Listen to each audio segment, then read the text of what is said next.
Hello वास्टरीमर्स, आज तारीख है 23 अप्रैल 2020। चलिए हम देख लेते हैं कौन कौन से आर्टिकल हमें डिस्कस करने हैं। आर्टिकल के डिस्कशन के पहले कार्टून ऑफ द डे देख लेते हैं। ये हमारी ईडी के ऑफिसर्स हैं। ईडी के ऑफिसर्स ने किया क्या है कि विजय माल्या के अगेंस्ट में केस को जीत लिया है। कहाँ पर केस जीत लिया है? यूके में। यूके में केस क्या चल रहा था कि विजय माल्या को भारत लेकर आया जाए या नहीं लेकर आया जाए। तो अभी क्या होता है कि विजय माल्या केस हार जाते हैं और हमारे ईडी के ऑफिसर्स केस को जीत चुके हैं। तो वही दिखा रहा है कि अभी विजय माल्या ईडी के चक्री में तो फंस गया है। अब ये वापस आएगा, कहाँ आएगा? इंडिया आएगा। अच्छा, एक क्वेश्चन पूछता हूँ। ये बताइए कि ईडी इन्फोर्समेंट डायरेक्टोरेट ये किस मिनिस्ट्री के अंतर्गत आता है? Ministry of home affairs, ministry of external affair और मिनिस्ट्री ऑफ फाइनेंस? किसके अंतर्गत आता है? मिनिस्ट्री ऑफ फाइनेंस के अंतर्गत आता है। चलिए आर्टिकल स्टार्ट करते हैं। आर्टिकल में आज की डेट में हमारे पास जो पहला आर्टिकल है ये रूरल और अर्बन इन दोनों में डिफरेंसेस की बात करेगा, सस्टेनेबल डेवलपमेंट की बात करेगा। चलिए डिस्कशन स्टार्ट करते हैं। इसमें बात की जाती है कि 1990 के टाइम पीरियड तक प्राइवेट जॉब हुआ नहीं करती थी, केवल गवर्नमेंट जॉब हुआ करता था। तो जो हमारे टीचर थे, जो हमारे डॉक्टर थे, जब इनको गवर्नमेंट जॉब नहीं मिलती है तो एक नया सेक्टर इमर्ज होकर के आता है जो है प्राइवेट सेक्टर। तो प्राइवेट सेक्टर में लोगों को जॉब वगैरह मिलने लगता है। गांव की कंडीशन वैसी की वैसी रहती है और शहर में जो बेसिक नेसेसरीज होती हैं, एजुकेशन हो गया, हेल्थ केयर हो गया और जॉब हो गया, ये हमें 1990 के बाद से होता क्या है कि शहरों में हमें मिलने लगता है। तो तब से हमारे जो सोशल साइंटिस्ट हैं उनके दिमाग में एक बात घर कर जाती है कि वो इस बात को फेवर करने लगते हैं कि एक ह्यूमन को यदि एजुकेशन और यदि हेल्थ और यदि जॉब चाहिए तो उसे सिटी में आना होगा। तो शहर में आने पर उसे जो बेसिक फैसिलिटीज़ होती हैं कि उसे वाटर चाहिए, उसे हेल्थ चाहिए, उसे एजुकेशन चाहिए, उसे ये सारी चीज़ें शहर में मिल जाएंगी जो गांव में उपलब्ध नहीं हो सकती हैं। तो ये 1990 के टाइम से अभी तक का ऐसा व्यू, ऐसा ओपिनियन सोशल साइंटिस्ट के दिमाग में बना रहता है। राइटर इससे थोड़ा सा अलग व्यू रखते हैं। कहते हैं कि जो आपकी ये धारणा है कि गांव का इंफ्रास्ट्रक्चर और गांव में ये सारी व्यवस्थाएं नहीं दी जा सकती हैं, कह रहे हैं ये गलत है। कह रहे हैं यदि आज की डेट में यदि आप कोरोना वायरस का अगर आप असर देखो तो आपका जो अर्बन इंफ्रास्ट्रक्चर है वो पूरी तरह से फेल हुआ है। आज भी लोग अपने घरों की ओर, मीन रूरल मतलब मीन गांवों की ओर या विलेजेस की ओर ही जा रहे हैं। वो शहर में मतलब एक पल भी रुक नहीं पा रहे हैं। जब तक उनका वहाँ पर काम है तब तक तो वहाँ पर रुक रहे हैं, अदरवाइज वो अपने घर की ओर ही जाना चाहते हैं। तो इसका मीन क्या होता है कि एक ह्यूमन की जितनी नीड होती है सोशल लाइफ जीने के लिए, जितनी भी ज़रूरतें होती हैं सोशल और इकोनॉमिक जो लाइफ स्टाइल होती है, वो शहरों में सस्टेनेबल नहीं है, वो गांव में सस्टेनेबल है। इसीलिए तो वो गांव में जा रहे हैं। नहीं तो अदरवाइज जरा आप खुद ही सोचिए कि उनके पास इतने इतने अच्छे अच्छे फ्लैट हैं, गवर्नमेंट यहाँ तक बोल रही है कि हम तो आपको पका पकाया खाना देंगे, हम आपको राशन देंगे, हम आपको सारी व्यवस्था देंगे। उसके बावजूद लोगों को इस बात का विश्वास क्यों नहीं है कि शहर में उन्हें उन्हें वो बेसिक नेसेसिटीज़ या वो चीज़ें मिल जाएंगी जो उन्हें गांव में नहीं मिलेंगी। उन्हें आज भी भरोसा है कि गांव में अगर रहेंगे तो कुछ ना कुछ तो उन्हें मिल ही जाएगा, गांव में एक ऑपरेशन मुझे मिल ही जाएगा, लेकिन शहर में उन्हें कुछ नहीं मिलने वाला। तो ये बिकॉज क्योंकि जो राइटर हैं ये सोशल साइंटिस्ट हैं, ये इसी एक डायमेंशन की बात करते हैं। कहते हैं ये जो धारणा है आपकी कि गांव में इस तरह की बेसिक नेसेसिटीज़ की ज़रूरतें पूरी नहीं हो सकती हैं, कह रही ये धारणा आपकी गलत है, ऐसा नहीं है, ऐसा किया जा सकता है। और फिर राइटर आगे क्या कहते हैं कि गांव में अगर दो तीन चीज़ें यदि इंक्लूड कर दिया जाए, यदि आज की डेट के पर्सपेक्टिव में केवल वहाँ पर एजुकेशन चाहिए होगा और कुछ इंफ्रास्ट्रक्चर। कह रहे हैं हम अर्बन को गांव नहीं बना सकते, लेकिन गांव को अर्बन की कुछ कैरेक्टरिस्टिक्स डाल करके हम उसे डेवलप कर सकते हैं, हम उसके ग्रोथ को और इम्प्रूव कर सकते हैं, जिससे हमारे पास ये जो माइग्रेंट वर्कर का क्राइसिस जनरेट हो गया है, कह रहे हैं ये जनरेट होगा ही नहीं। कह रहे हमें माइग्रेशन के जो वर्कर हैं उनके लिए ना पॉलिसी बनानी पड़ेगी, ना उनके लिए कुछ सोचना पड़ेगा, और ना एक रीजनल डिस्पैरिटी का सामना उन्हें करना पड़ेगा कि अगर एक स्टेट से दूसरे स्टेट में कोई माइग्रेंट वर्कर जाता है तो उसे थोड़ा दूसरी दृष्टि से देखा जाता है। कर ऐसा होगा ही नहीं। यदि हम गांव को सस्टेनेबल कर सकते हैं तो ये चीज़ें, इस तरह की प्रॉब्लम जो माइग्रेंट वर्कर की प्रॉब्लम है, शहरों में जो स्लम्स डेवलप हो गए हैं, मीन लोग तंबुओं में रहने के लिए और बहुत गिरी हुई ज़िंदगी जीने के लिए मजबूर हैं, कह रहे हैं इन सबसे निजात मिल जाएगा जैसे ही आप गांवों को थोड़ा सा एम्पावर करते हो, थोड़ा सा इन्वेस्टमेंट कर देते हो वहाँ पर, जितना इन्वेस्टमेंट आप वहाँ पर कर रहे हो, कह रहे उससे ज़्यादा बेहतर सस्टेनेबल लाइफ स्टाइल तो गाँवों में अवेलेबल है। ये वाला आर्टिकल डिस्कस हो गया।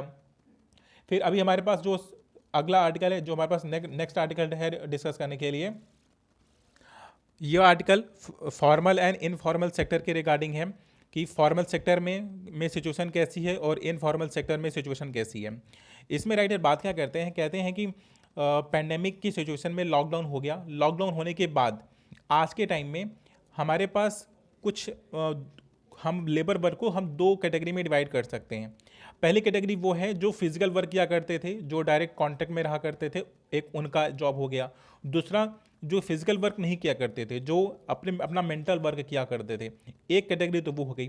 कि राइटर के अकॉर्डिंग जो फिजिकल वर्क किया करते थे इस समय उनकी इनकम तो ज़ीरो है, वो तो 1 रुपया भी नहीं कमा रहे हैं। और बट जो इंटेलेक्चुअल, जो अपने स्किल के दम पर जो डेस्क जॉब किया करते थे, लाइक जो अकाउंटेंट हो गए हमारे, जो आईटी प्रोफेशनल्स हो गए, कह रहे हैं उनमें तो पूरी तरह से बूम देखने को मिला है। कह रहे हैं उनके पास तो इस समय और भी जॉब जनरेट हो गई हैं। कह रहे हैं बहुत ही इनइक्वलिटीज़ सोसाइटी में इमर्ज होकर के आ रही हैं कि जो फिजिकल वर्कर थे, कह रहे उनकी जॉब चली जाती हैं, लेकिन जो आईटी प्रोफेशनल हैं, जो वाइट कॉलर की जो जॉब है, जो सर्विसेज हैं, वो तो अपने घर से वो प्रोवाइड करवा सकते हैं, इसलिए उनके पास इस प्रकार की जॉब भी डेवलप हो जाती है।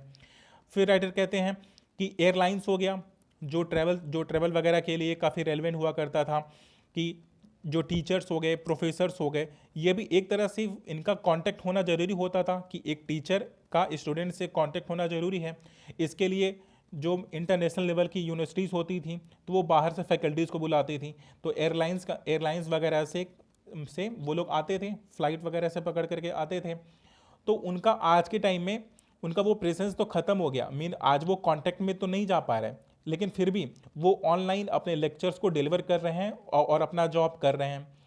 फिर राइटर कहते हैं कि जो कोविड-19 है, इस पैंडेमिक ने हमें एक चीज़, एक बात और को रियलाइज़ करवाया है। क्या रियलाइज़ करवाया है कि जब पैंडेमिक की सिचुएशन नहीं थी, जब ये लॉकडाउन नहीं था, तो हम अननेसेसरी एक्सपेंसेस करते थे।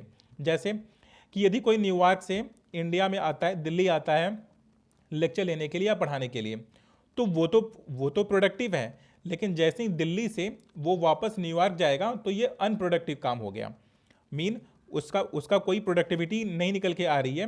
फिर राइटर उसमें एक डेटा बताते हैं कि यदि कोई एक दिल्ली से एक पर्सन फ्लाइट से यदि इकोनॉमिक क्लास से वापस न्यूयॉर्क जाता है तो 0.9 टन कार्बन डाइऑक्साइड का फुटप्रिंट वो डेवलप कर देगा। 0.9 टन का कार्बन डाइऑक्साइड का फुटप्रिंट वो डेवलप कर देगा। लेकिन यदि वही बिजनेस क्लास से जाता है तो इसी का डबल कर दीजिए कि 1.8 टन का कार्बन डाइऑक्साइड का फुटप्रिंट वो डेवलप कर देगा। तो इसका मतलब ये हुआ कि इकोनॉमिकली तो वायबल है ही नहीं, बिकॉज क्योंकि फ्लाइट को हमें रिटर्न टिकट का पैसा तो देना ही पड़ेगा, प्लस इन्वायरमेंट के लिए भी नहीं अच्छा है। और आज की डेट में वही काम अगर ऑनलाइन हो जाए, ऑनलाइन मीटिंग हो जा रही, ऑनलाइन एग्रीमेंट हो जा रहे हैं, ऑनलाइन अगर इस तरह के मीटिंग्स हो जा रही हैं, तो जो इस प्रकार के खर्च था कि ट्रैवल एंड टूरिज्म वगैरह पर जो कार्बन फुटप्रिंट डेवलप हुआ करता था, कह रहे उसमें तो कमी आई है। कह रहे ये तो और अच्छा हुआ है ना हमारे लिए। फिर अगर एक और बात की सलाह देते हैं कि इस प्रकार से यदि हम एक्सपेंडिचर को, यदि अपने एनवायरनमेंट को बचा पाते हैं, अपने पैसों को बचा पाते हैं, तो हम यूनिवर्सल इनकम पर भी हम ध्यान दे सकते हैं।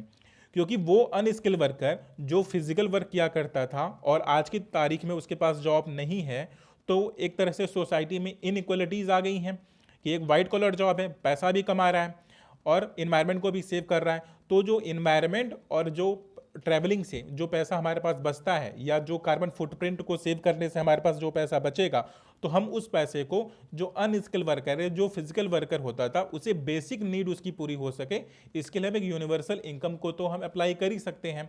इससे सोसाइटी का इनइक्वलिटीज़ भी रिमूव हो जाएगी। और अभी राइट नाउ जो हमारे पास इन्वायरमेंट को सेव करना है और कार्बन डाइऑक्साइड की प्रॉब्लम है, क्लाइमेट चेंज की प्रॉब्लम है, हम इसको भी रिजॉल्व कर लेंगे। ये जो सलाह देते हैं ये चेन्नई की साइंटिस्ट हैं, दो राइटरों ने इस आर्टिकल को लिखा है, इस डायमेंशन को। एक चेन्नई की साइंटिस्ट हैं और एक आईआईटी मद्रास के खुद के प्रोफेसर हैं। तो इनका ये वाला सुझाव बहुत बेहतर है, हम लोग ऐसे राइटिंग में इसे यूज़ कर सकते हैं। अभी हमारे पास जो नेक्स्ट आर्टिकल है वो बात करता है कि पीएम मोदी के स्पीच और मेन वो ट्विटर के बारे में बात की जाती है कि यूएई की जो लीडर्स होते हैं वो इंडिया को क्रिटिसाइज़ करते हैं कि आप एक पैंडेमिक आपके यहाँ पर जो वो कोरोना वायरस फैल रहा है, तो उसका कारण आप किसी एक कम्युनिटी को ठहरा दे रहे हो, तो उसी को वो क्रिटिसाइज करते हैं कि आप एक जात को, आप एक कम्युनिटी को इन चीज़ों के लिए रिस्पॉन्सिबल वो कर दे रहे हो, बना दे रहे हो। तो पीएम मोदी का जो रीट्वीट आता है, जो उसका आंसर करते हैं, कहते हैं कि इसे हमें कास्ट और रिलीजन से अलग करके रखना चाहिए। और हमारे राजदूत ने भी यूएई के लीडर्स को, नेताओं को बताया है कि हमारे कॉन्स्टिट्यूशन में और हमारा जो कल्चर है वो ऐसा नहीं है कि हम किसी एक कम्युनिटी को टारगेट करें और इस प्रकार की सद्भावना की बात करते हैं। तो राइटर के अकॉर्डिंग कि अभी वहाँ पे जो जॉब्स वगैरह हैं, जो इंडियन जॉब कर रहे हैं, कर उनके जॉब पर भी खतरा मंडराने लगता है, क्योंकि उन्हें लग रहा है कि इंडिया में मुस्लिमों के साथ अच्छा नहीं हो रहा। तो कर ये ठीक मैसेज नहीं था। और अभी हमारे राजदूत को वहाँ पर इंडिया का जो व्यू है वो प्रॉपर तरीके से रखना चाहिए। और पीएम मोदी ने बहुत अच्छा आंसर किया कि किसी भी महामारी का कोई जात नहीं होता, कोई धर्म नहीं होता है। ठीक, ये वाला आर्टिकल डिस्कस हो गया। अभी हमारे पास जो नेक्स्ट आर्टिकल है वो डोनाल्ड ट्रंप के थोड़े सनकी मिजाज वाला आर्टिकल है। डोनाल्ड ट्रंप कहते क्या हैं कि यहाँ पर टेम्परेरी वीज़ा पर और एक स्किल वर्कर और नॉन स्किल वर्कर दोनों आते हैं काम करने के लिए, क्योंकि अमेरिका में अभी चुनाव होने वाला है। तो डोनाल्ड ट्रंप ने जितना भी मेहनत किया था इकोनॉमी को मूव करा करके, ट्रेड वॉर करके, अपना शेयर मार्केट जितना भी चढ़ाया था वो सब इस कोरोना वायरस ने नीचे गिरा दिया है। तो इसमें बौखलाए हुए हैं। तो बौखलाने से हुआ क्या कि अभी वो अपने लोगों को, अमेरिका के लोगों को ये बताना चाह रहे हैं कि हम आपके रोजगार के लिए आज भी चिंतित हैं। तो उसके लिए वो करते क्या हैं, कहते हैं कि इंडिया से H1B वीज़ा लेकर के और H2B वीज़ा लेकर के दो तरीके से लोग आते हैं यहाँ पर काम करने के लिए। तो पहला वाला वीज़ा तो स्किलफुल वर्कर के लिए है। हमारे यहाँ अमेरिका में स्किलफुल वर्कर को जॉब नहीं मिल रही है और लोग बाहर से माइग्रेंट लोग आ रहे हैं और यहाँ पर जॉब, हमारे लोगों की जॉब ले रहे हैं। तो अब से हम 60 डेज़ के लिए इस प्रकार की सभी वीज़ाओं को हम कैंसिल करते हैं कि मीनम अमेरिका में आने वाले 60 दिनों तक कोई भी बाहरी यहाँ पर जॉब नहीं ले सकता है। जो यहाँ पर जॉब कर रहा है वो तो कर ही रहा है, लेकिन अभी कोई नया पर्सन वीज़ा लेकर के यहाँ पर जॉब करने के लिए नहीं आएगा। तो अपने लोगों को वो ये बात बताना चाह रहे हैं कि हम आपकी जॉब की चिंता करते हैं, आप बिल्कुल चिंता मत करो, बाहरी कोई नहीं आएगा।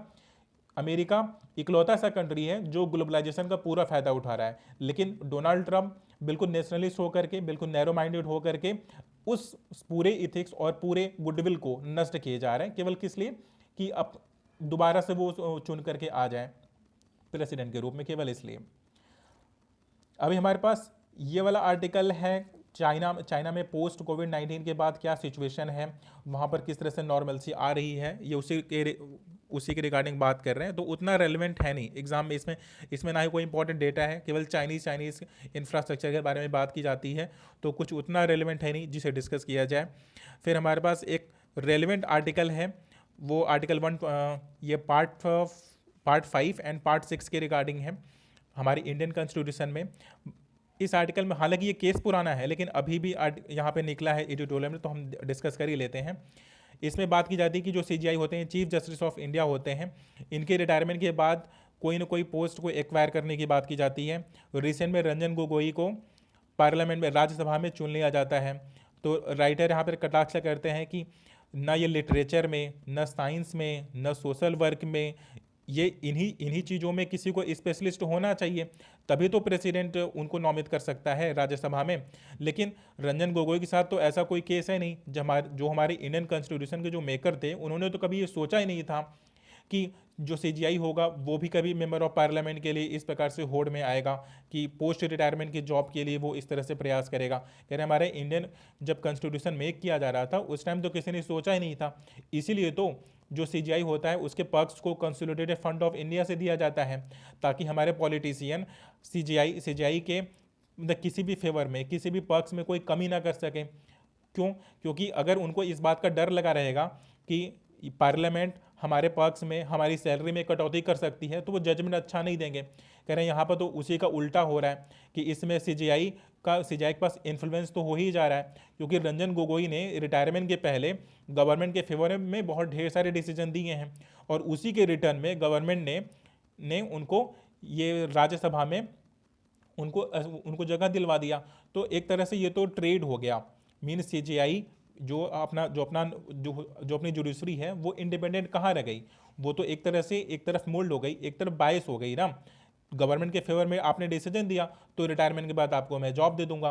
तो इससे भी ज़्यादा दुविधापूर्ण और आयरॉनिक की बात यह है कि जब रंजन गोगोई से ये पूछा जाता है कि क्या आप इसको उचित मानते हो, तो रंजन गोगोई का कहना ये होता है कि इससे पहले भी लोगों ने लिया है और प्रेसिडेंट ऑफ इंडिया ने ये मुझे पोस्ट नहीं दिया है, उन्होंने मुझे सर्विस के लिए इनवाइट किया है। और यदि प्रेसिडेंट ऑफ इंडिया यदि किसी भी सिटीजन को कंट्री के सर्विस के लिए यदि वो इनविटेशन देते हैं तब तो उन्हें एक्सेप्ट करना चाहिए।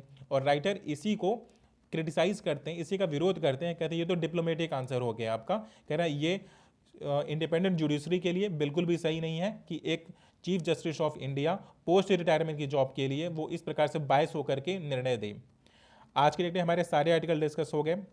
Thank you so much.